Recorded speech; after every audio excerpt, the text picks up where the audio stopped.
Student learner YouTube চ্যানেলে তোমাদের সকলকে স্বাগত জানাই। আজ আমাদের আলোচ্য বিষয় ষষ্ঠ শ্রেণীর ভূগোল বিষয়ের ফার্স্ট সামারি এক্সাম অর্থাৎ প্রথম পর্যায়ক্রমিক মূল্যায়নের একটা উত্তর সহ নমুনা প্রশ্নপত্র নিয়ে। ফুল মার্কস তোমাদের থাকবে 30 এবং সময় থাকবে 1 ঘন্টা। প্রশ্নপত্রটা তোমাদের সেট নাম্বার 2। সরাসরি স্ক্রিনে তোমরা উত্তর সহ নমুনা প্রশ্নপত্রটা দেখতে পাচ্ছ। 1. সঠিক উত্তরটি নির্বাচন করো। 1 × 6 = 6। 1-1 পৃথিবীর সর্বোচ্চ স্থান মারিয়ানা খাত, পামির গ্রন্থি, মাউন্ট এভারেস্ট না পশ্চিমঘাট পর্বত? সঠিক উত্তর হবে মাউন্ট এভারেস্ট। 1-2 ভারতের দীর্ঘতম হিমবাহ জেমু, ল্যাম্বার্ট, গঙ্গোত্রী না সিয়াচেন? সঠিক উত্তর হবে সিয়াচেন। 1-3 সূর্যের সবচেয়ে কাছের গ্রহটির নাম পৃথিবী, বুধ, বৃহস্পতি না শুক্র? সঠিক উত্তর হবে বুধ। 1-4 উষ্ণতা ও উজ্জ্বলতা দুটিই সবথেকে বেশি হয় হলুদ তারার, সাদা তারার না নীল তারার? সঠিক উত্তর হবে সাদা তারার। 1-5 পৃথিবীর নিরক্ষীয় ব্যাস মেরু ব্যাসের তুলনায় 42 কিলোমিটার, 40 কিলোমিটার না 24 কিলোমিটার বেশি? সঠিক উত্তর হবে 42 কিলোমিটার। 1-6 নিরক্ষরেখার পৃথিবীর আবর্তন বেগ 1650 কিলোমিটার, 1550 কিলোমিটার না 1680 কিলোমিটার প্রতি ঘন্টায়? সঠিক উত্তর হবে 1650 কিলোমিটার। 2 এক কথায় উত্তর দাও। 1 × 4 = 4। 2-1 বর্তমানে ভারতে রাজ্যের সংখ্যা কটি? উত্তর 28টি। 2-2 ভারতের দীর্ঘতম নদী কোনটি? উত্তর গঙ্গা নদী।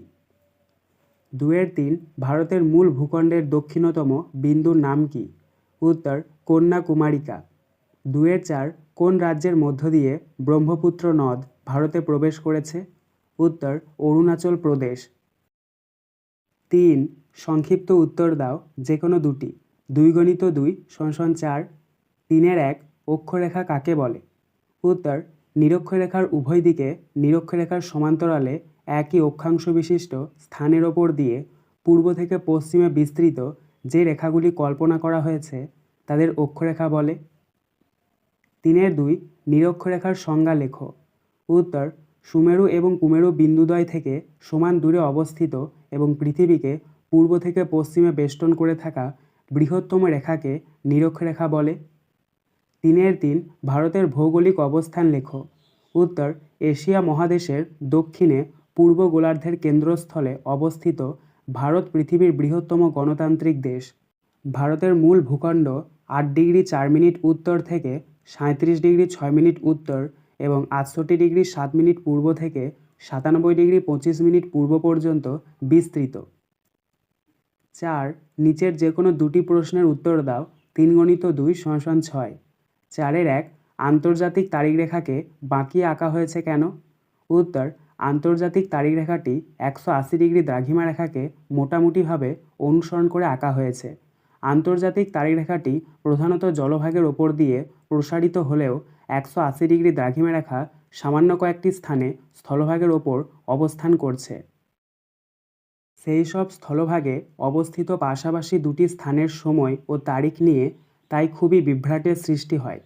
180° দ্রাঘিমা রেখা অতিক্রম করার সময় স্থানীয় অধিবাসীদের বার ও তারিখ সংক্রান্ত বিভ্রান্তি এড়াবার জন্যই আন্তর্জাতিক তারিখরেখাটিকে স্থলভাগ এড়িয়ে জলভাগের ওপর দিয়ে কল্পনা করা হয়েছে। আন্তর্জাতিক তারিখ রেখাটি তাই স্থানে স্থানে বাঁকা। 4-2 ভারতের চারদিকে কী কী আছে? উত্তর ভারতের উত্তরে চীন, নেপাল, ভুটান, পূর্ব দিকে বাংলাদেশ, মায়ানমার, বঙ্গোপসাগর, দক্ষিণে শ্রীলঙ্কা, ভারত মহাসাগর এবং পশ্চিমে পাকিস্তান, আফগানিস্তান ও আরব সাগর অবস্থিত। 4-3 অক্ষরেখা ও দ্রাঘিমারেখার মধ্যে 3টি পার্থক্য লেখো। উত্তর প্রথমে তোমরা দুটো ছক করে নেবে। বাঁ দিকের ওপরে লিখবে অক্ষরেখা, ডান দিকের ওপরে লিখবে দ্রাঘিমা রেখা। অক্ষরেখার নিচে 1 নম্বর দিয়ে লিখবে প্রত্যেকটি অক্ষরেখা পূর্ণবৃত্ত। দ্রাঘিমা রেখার নিচে 1 নম্বর দিয়ে লিখবে প্রত্যেকটি দ্রাঘিমা রেখা অর্ধবৃত্ত। আবার অক্ষরেখার নিচে 2 নম্বর দিয়ে লিখবে মোট 179টি। দ্রাঘিমা রেখার নিচে 2 নম্বর দিয়ে লিখবে মোট 360টি। আবার অক্ষরেখার নিচে 3 নম্বর দিয়ে লিখবে অক্ষরেখাগুলি উভয় মেরুর দিকে ছোট হতে হতে ক্রমশ বিন্দুতে পরিণত হয়। আবার দ্রাঘিমা রেখার নিচে 3 নাম্বার দিয়ে লিখবে প্রত্যেকটি দ্রাঘিমা রেখার দৈর্ঘ্য সমান। 5 নিচের যে কোনো দুটি প্রশ্নের উত্তর দাও। 5 × 2 = 10।